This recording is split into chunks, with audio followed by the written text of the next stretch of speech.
Olá, bom dia. Hoje o nosso assunto é o assunto do momento. É também um assunto super polêmico, com certeza você que já trabalha na área da educação sabe que falar de educação inclusiva, falar de educação especial é sempre uma questão delicada, né? Pois é, delicada mesmo. É delicada na nossa prática, mas também é delicada quando a gente fala de concursos públicos. E esse hoje é o nosso assunto, conhecer um pouquinho da história da educação inclusiva, conhecer como a gente chega a esse conceito, os principais marcos históricos, as principais atuações. Esse aqui é um assunto extremamente amplo e o que a gente faz hoje aqui é ter uma abordagem maior, ampla, que obviamente pode ser sempre mais aprofundada. Para quem se interessa muito por esse assunto, eu sugiro que procure a página do MEC, nosso Ministério da Educação, www.mec.gov.br. Procure lá nas subdivisões, nos links que estão existentes, toda a parte da educação especial. E dentro da educação especial, busque não somente documentos, leis, mas busque também materiais, sugestões que são colocadas à disposição de todos os professores que queiram conhecer mais, que precisam conhecer mais, para poder enfrentar o grande desafio que esse momento, que essa educação inclusiva vem trazendo para a gente. Então, na realidade, a nossa discussão hoje é educação inclusiva, um desafio contemporâneo. E com isso eu já quero dizer para vocês que é contemporâneo sim, porque é de hoje, é atual, é um desafio que nós temos que enfrentar todos os dias nas nossas salas de aula, é um desafio político, mas tenha certeza, não é um desafio unicamente brasileiro.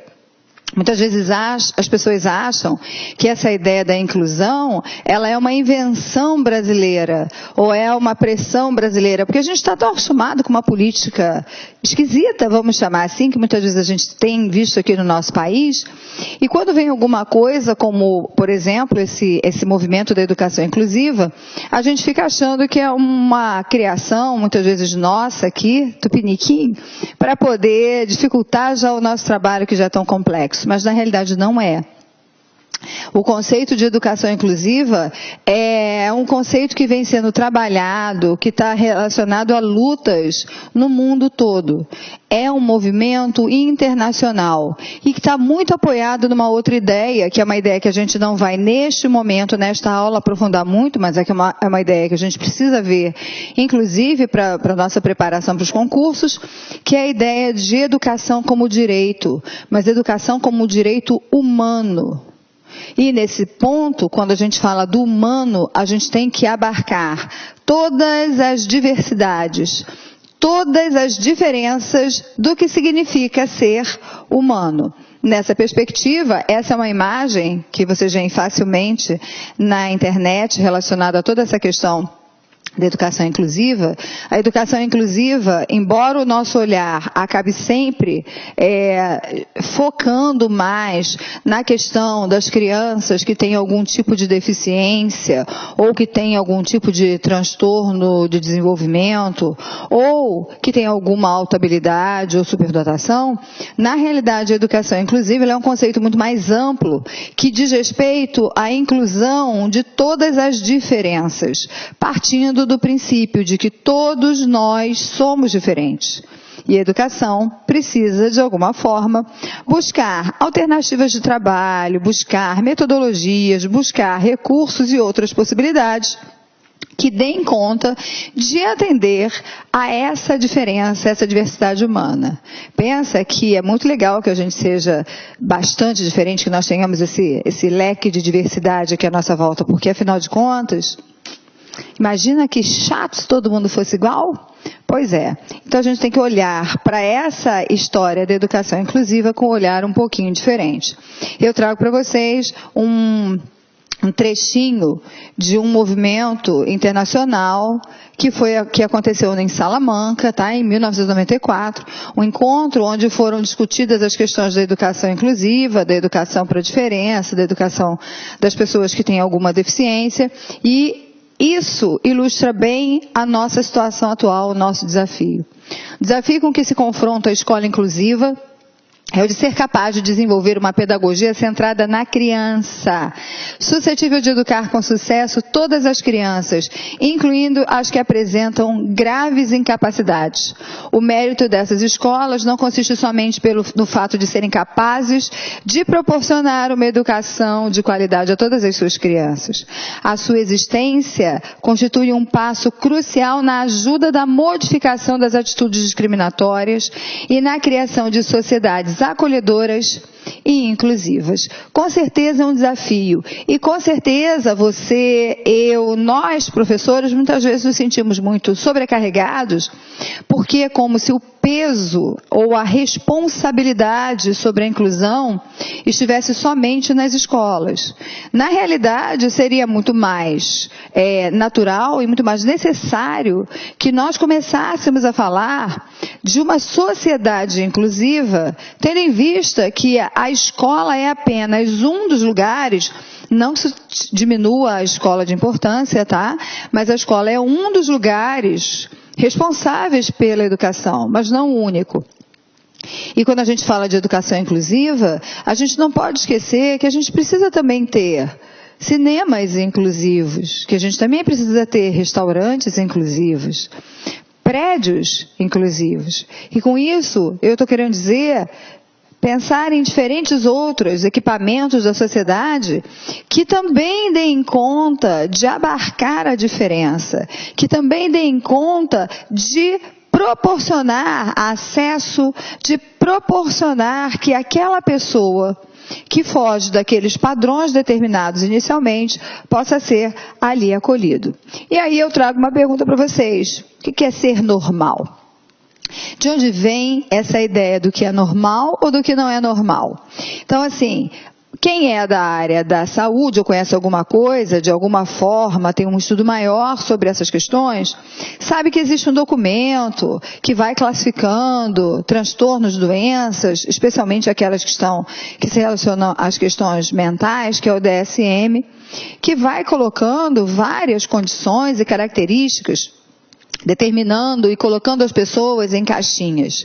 E a gente tem que discutir de onde vem esse conceito do que é considerado normal e do que não é considerado normal. Eu sempre digo para quem me conhece que eu nem olho para esse DSM muito forte, sabe por quê? Vocês sabem, né? Eu sou psicóloga. Quando eu olho aquilo ali, cara, eu tenho certeza que eu estou ali. Se eu for procurar as minhas características dentro daquilo que é conceituado como um desvio da norma, um transtorno, uma situação de patologia, eu tenho certeza que eu vou me encontrar. Sabe por quê?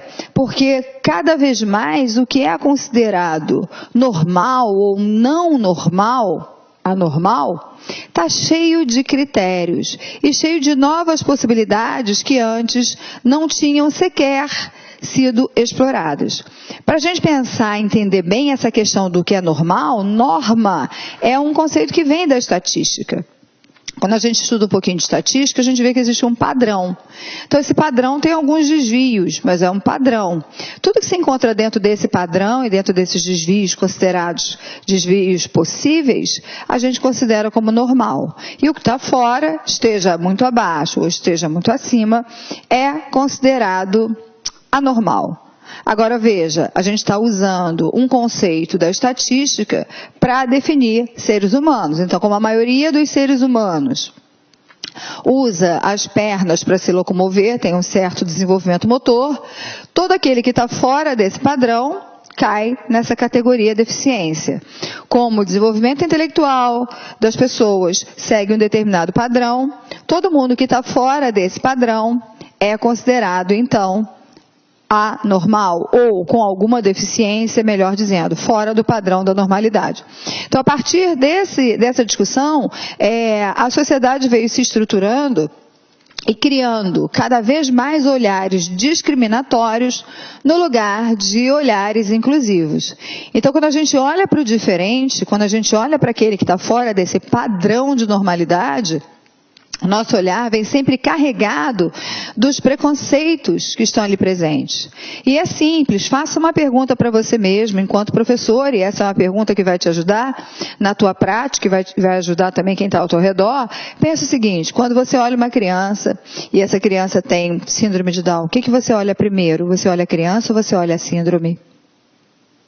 Para e pensa. Na nossa cultura, a patologia vem antes da criança, infelizmente. E com esse olhar da patologia vir antes, com esse olhar da gente nem conhece, a gente pega lá a pauta e a pauta diz assim pra gente na escola, olha, você vai receber uma criança que tem paralisia cerebral. Você não sabe nem o nome dessa criança. Você sabe que ela é uma criança que tem paralisia cerebral. Então a paralisia cerebral chegou antes da criança. E com isso, os nossos processos de rejeição do tipo, eu não sei trabalhar, eu não quero, e eu não estou dizendo que a gente não saiba trabalhar, porque é difícil mesmo, tá? Lógico que existem muitos desafios, mas a gente acaba num movimento diferente do movimento da inclusão. Então, na realidade, se nós formos olhar com uma lente de aumento bem poderosa, será que todos nós somos normais? Será que o que a gente considera normal é que é o normal? Como é que a gente pode olhar para isso? Não dá para esquecer, quando a gente fala de educação, que a gente está falando de crianças, ou que a gente está falando de jovens, ou que a gente está falando de pessoas, de sujeitos que precisam ser respeitados nas suas diferenças, nas suas individualidades, nas suas singularidades. Sem dúvida que o discurso é bacana e a prática é desafiadora demais. Não tenha dúvida disso. Realmente é um desafio. Mudar o cenário da educação não significa só mudar o olhar do professor. Significa estruturar escolas de uma forma diferente. Significa a sociedade olhar para essa situação de uma forma diferente, significa todo um sistema educacional voltado para buscar respeitar as diferenças individuais de cada um. Infelizmente, a gente ainda está um pouquinho longe disso, né? Ainda existem muitos passos a serem dados para que a gente alcance essa situação. Eu começo trazendo aqui, e essa parte também é extremamente importante, isso está sempre presente nos concursos, alguns marcos históricos da educação inclusiva. Não tenho a intenção aqui de trazer todos os passos, até porque ficaria uma aula extremamente monótona, cansativa, porque a gente tem muitos vai e vem na nossa história. Então eu trago aqui os marcos mais importantes, que também são aqueles mais presentes nos concursos, para que a gente possa tecer aqui um panorama, uma visão sobre esse assunto dentro da educação brasileira. Então, aqui a gente começa recentemente a falar de educação especial, mas nem sempre foi assim. Se a gente quiser muito antes da legislação atual, se a gente quiser pensar em termos de como eram chamadas as crianças que tinham alguma característica que as colocasse dentro desse pacote do que a gente chama de educação especial, elas já estiveram em classes completamente diferentes e separadas. Classes e chamadas de alunos excepcionais, você lembra dessa nomenclatura? Alunos excepcionais ou crianças excepcionais. Isso foi substituído e a gente começou a chamar criança especial. E o especial veio de uma outra sigla que era portador de necessidade educativa especial, PNEE. Depois isso mudou e virou portador de necessidade educativa específica. E na realidade hoje o que se usa mais pela proposta do MEC é que a gente fale criança com deficiência. Tenha cuidado de colocar o com, porque significa que aquela deficiência é uma característica da criança e não a criança em si. Então a gente evita, em qualquer situação de concurso, usar, por exemplo, a ideia de que a criança deficiente. A criança não é deficiente. A criança, ela tem uma deficiência. Ela continua sendo criança.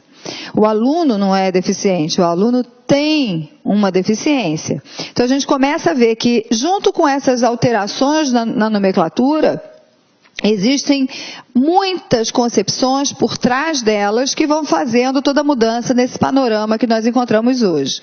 Você pode ainda encontrar em algumas bancas questões que se refiram à ideia da educação inclusiva, citando a criança como criança portadora de necessidade educativa especial, ou apenas criança portadora de necessidade especial. É possível? É possível. Mas estou dando para vocês o que é o correto, como isso acontece hoje, o que o MEC orienta nessa situação. Então anota aí, preste atenção e sabe como é, na hora do concurso, faça sempre a sua melhor opção. Então essa educação especial, primeiro ela se organizou como atendimento educacional especializado substitutivo ao ensino comum. Ou seja, essa criança frequentava uma sala, uma classe, uma escola unicamente organizada para crianças que tivessem algum tipo de deficiência, de preferência a mesma deficiência. E isso vai trazendo essas diferentes compreensões, terminologias e modalidades que foram levando à criação de institutos especializados, de escolas especiais dessas classes especiais. Essa organização, fundamentada no conceito de normalidade e anormalidade, determina formas de atendimento clínico-terapêuticos fortemente ancorados nos testes psicométricos que, por meio de diagnósticos, definem as práticas escolares para os alunos com deficiência. Então, durante muito tempo, os testes foram aplicados em redes públicas, e eu vou falar especialmente aqui na rede do Rio de Janeiro, que é onde eu estou localizada. Há muito tempo atrás, a gente pode colocar uns 28, 30 anos atrás, as crianças eram testadas para frequentarem uma turma que era chamada de turma de AE, aluno excepcional. O que é trágico da gente saber é que o aluno que era colocado nessa turma de AE, muitas vezes era aquele aluno que tinha um baixo desempenho. E por ter um baixo desempenho, muitas vezes esse baixo desempenho era confundido, vamos dizer assim, com qualquer deficiência intelectual, com um déficit intelectual, com o que a gente já chamou de retardo. E muitas vezes a criança ia para essa turma de alunos excepcionais. Isso não foi uma peculiaridade do Rio de Janeiro, na realidade essa é uma prática que a gente viu acontecer ao longo de toda a extensão praticamente territorial do Brasil. Há muito tempo que isso vem sendo já transformado, graças a Deus, sendo alterado, mas a gente não pode esquecer que o nosso passado fala muito do que a gente faz hoje no presente. Quando a gente inicialmente, nesse tipo de atendimento, segregou o aluno, separou o aluno, toda aquela carga cultural, preconceituosa, que nos constituiu, e infelizmente ainda nos constitui, fica muito marcada. Aquele aluno fica tarjado como um aluno que não pode, com um aluno que não é capaz, com um aluno do tipo, desse eu não espero grande coisa, então ele fica ali segregado naquela turma e seja o que Deus quiser.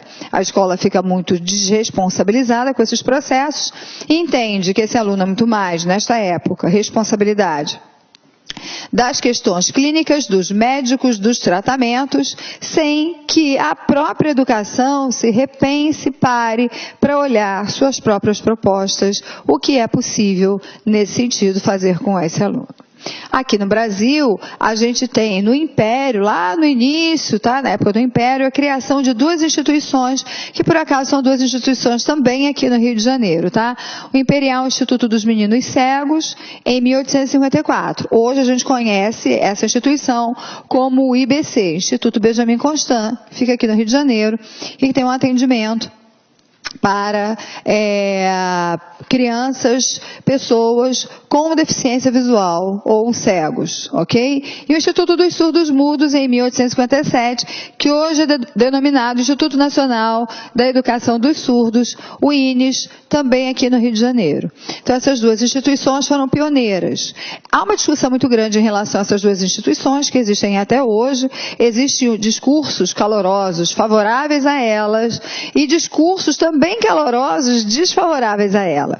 Mas o que a gente não pode deixar de reconhecer é que essas instituições abriram suas portas para atender um público que prioritariamente era rejeitado nas classes escolares comuns nas demais escolas regulares, cada um com a sua especificidade. Essas foram as primeiras formas de atendimento que a gente reconhece aqui no Brasil. No início do século XX, é fundado, então, o Instituto Pestalozzi, em 1926, uma instituição especializada no atendimento às pessoas com deficiência mental. O Instituto Pestalozzi funciona até hoje, não com esse perfil, o perfil da instituição Pestalozzi já se ampliou bastante, mas inicialmente ele foi criado justamente para pensar na deficiência mental. Uma vez que o que se tinha era alguma coisa voltada para surdez e outro para cegueira. Então vamos ampliar deficiência mental. Em 1954, a primeira associação de pais e amigos dos excepcionais é criada. Olha a nomenclatura, excepcionais. Foi a primeira APAE. As APAE ainda existem até hoje. Em 1945, foi criado o primeiro atendimento educacional especializado às pessoas com superdotação na Sociedade Pestalozzi por Helena Antipoff. Pela primeira vez, na área educacional, alguém para e pensa num atendimento especializado, especialmente para aquele que tinha uma capacidade intelectual acima daquilo que era considerado normal na época. Helena Antipoff, está aqui a foto dela. É um personagem extremamente importante na história da educação inclusiva. É uma pessoa, ela era uma médica que que tem uma contribuição imensa na área da educação especial, na área da educação inclusiva. A Constituição Federal de 88 traz como um dos seus objetivos fundamentais promover o bem de todos, sem preconceito de origem, raça, sexo, cor, idade e qualquer outras formas de discriminação. E lógico que se eu estou falando que nenhuma forma de discriminação pode ser perpetuada dentro do caráter da lei, óbvio que eu também não posso discriminar ninguém quando se trata de uma deficiência, quando se trata de um transtorno, quando se trata de qualquer coisa que esteja fora daquilo que é considerado como padrão da norma. No artigo 205, a própria definição vai definir a educação como um direito de todos, ainda garantindo o desenvolvimento pleno da pessoa, o exercício da cidadania e a qualificação para o trabalho. No artigo 206, no inciso 1º, ela vai estabelecendo a igualdade de condições de acesso e permanência na escola como um dos princípios e como dever do Estado a oferta do atendimento educacional especializado, preferencialmente na rede regular de ensino. Cabe a gente fazer aqui uma observação grande em relação às nomenclaturas. A lei, sempre que se refere à educação de pessoas com deficiência, transtornos ou altas habilidades de superdotação, refere-se com a expressão educação especial. E a educação especial traz essa marca de se pensar em que a criança esteja preferencialmente matriculada na classe regular. Preferencialmente, vai trazendo para a gente a ideia da inclusão. A grande diferença entre a nomenclatura educação especial e educação inclusiva gera grandes polêmicas, inclusive filosóficas. Muitas pessoas vão dizer assim, mas se já é educação, obviamente que eu já estou falando que é inclusiva. Por que eu preciso do inclusiva para falar de algo que a priori tem essa intenção inclusiva? Mas a gente precisa do inclusiva para nos lembrar da nossa necessidade, para nos lembrar o rumo que a gente precisa de fato, de volta a assumir na ideia da educação. A ideia da educação especial e da educação inclusiva se complementam. Se eu quero que de preferência todos os alunos estejam incluídos no formato da educação especial, eu vou tentar, de alguma forma, fazer com que a maioria dos alunos tenha condição de frequentar uma classe regular. Na educação inclusiva, a diferença que nós temos maior de todas é que não existem classes especiais. A deficiência, o transtorno, todas essas categorias são entendidas como diferenças. As pessoas não são diferentes, como nós já falamos no início desse nosso encontro? Então, dessa forma, toda criança precisa ser matriculada numa classe regular, junto com as demais crianças, para dar conta de que, para que a escola dê conta de todas essas duas diferenças, sem esquecer das vantagens e dos benefícios de estarem crianças em contato com outras crianças, todas elas diferentes. Lembra-se sempre, a gente aprende com aquilo que é diferente da gente.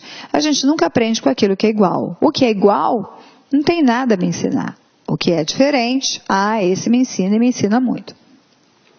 Em 1999, os parâmetros curriculares nacionais foram publicados e vão trazendo uma nova forma de se olhar a educação a partir da LDB, a partir de toda a mudança da lei, vem reforçando a ideia da interação e vem trazendo referenciais para que a gente possa incorporar na nossa prática educativa, especialmente no caso da educação inclusiva, o referencial vigotskiano. Você já sabe quem é Vygotsky, porque já assistiu essa aula, não é verdade? Se não assistiu, corre e vai assistir a aula de Psicologia da Educação para você entender melhor o que a gente está falando aqui. De verdade, o que eu estou querendo dizer para vocês é que pela perspectiva vigotskiana, a gente entende cada vez mais o papel do outro nas minhas aprendizagens e no meu desenvolvimento. Se o outro é igual a mim, as minhas possibilidades de aprender alguma coisa com ele se reduzem e, portanto, o meu desenvolvimento se reduz também. Mas se o outro é diferente de mim, as minhas possibilidades de aprendizagem aumentam, porque a minha relação com o outro vai fazer com que eu abra zonas de desenvolvimento proximal. E essas zonas de desenvolvimento proximal, quanto mais investimento, mais interação eu tiver, se transformarão em desenvolvimento. E o que a gente quer, o que a gente espera, não só de uma criança normal, mas também de todas essas crianças que têm algum tipo de deficiência, é que se desenvolvam. Portanto, quando a gente tem as ideias que são trazidas nos parâmetros curriculares nacionais... Olá, meus amigos, minhas amigas, sou o professor Luiz e gostaria de fazer um convite muito especial para você. Você que acabou de assistir essa videoaula top do Lá Concursos, nós aqui do Lá Concurso, nós elaboramos um curso online específico atendendo 100% dos conhecimentos básicos para o concurso da Secretaria de Educação do Espírito Santo 2018. Então, convido vocês a acessar o nosso site. Este curso custa apenas 10 parcelas de R$ 25, é isso mesmo, 10 parcelas de R$ 25, ponto a ponto dos conhecimentos básicos, são 30 questões.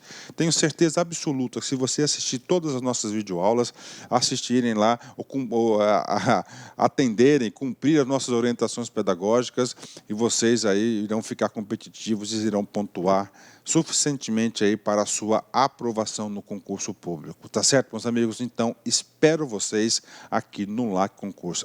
Já esquecendo, você quer o material de apoio dessa videoaula? Então, vai aqui embaixo, clica aqui embaixo, que você poderá fazer o download gratuitamente dessa videoaula aí, o download do material, do PDF dessa videoaula. Tá certo, meus amigos? Eu espero vocês aqui no Lá Concurso. Forte abraço, fique com Deus, fui, tchau, tchau.